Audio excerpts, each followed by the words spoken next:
Hello all you mayhem makers, I'm Mindy with Quilting Mayhem, and today I want to show you how to put binding on your quilt using your serger and fusible thread so that you can do a temporary fuse to tack that binding down before you either machine stitch it, hand stitch it, or you just need something quick and temporary until you have the time to finish that binding.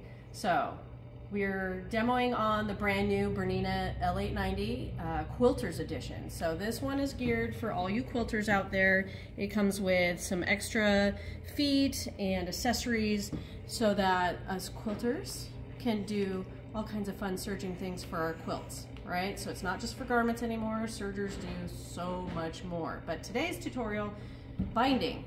Get that binding on, it's gonna clean that edge off as we go. We're doing some fusible thread, and so you will see I do have it set up on this additional horizontal spool pin in the back.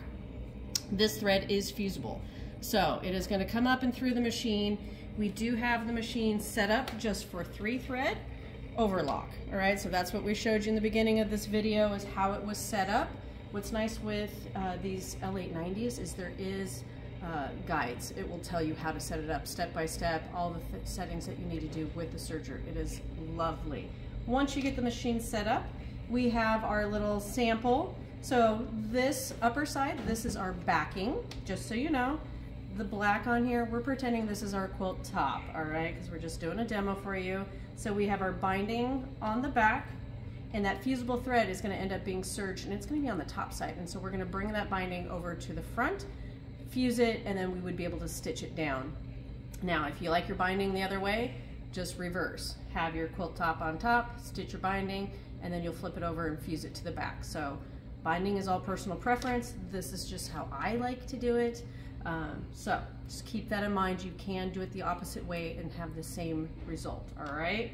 So I am leaving a little bit of a tail, which I do with my bindings, and then we're just going to do a quick little serge.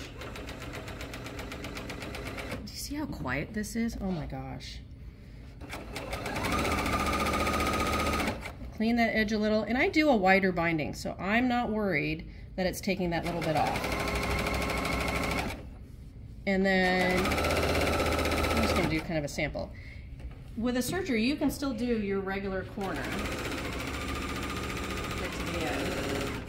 Where when I get to the corner on mine, like on my domestic machine, I do a 45-degree angle, a 1/4 inch early. So don't go all the way to the end. You want to stop that little bit early because you're going to do a mitered corner. So for here, we're just going to kind of stop and do that little bit of pivot, stitch off. And then that way, I would be able to take my binding, do my 45-degree fold, fold it back on top of itself when it behaves, turn around, take it back to the serger, and then just serge that corner back on, right? Remember, this is just a sample, so we're not doing a whole quilt.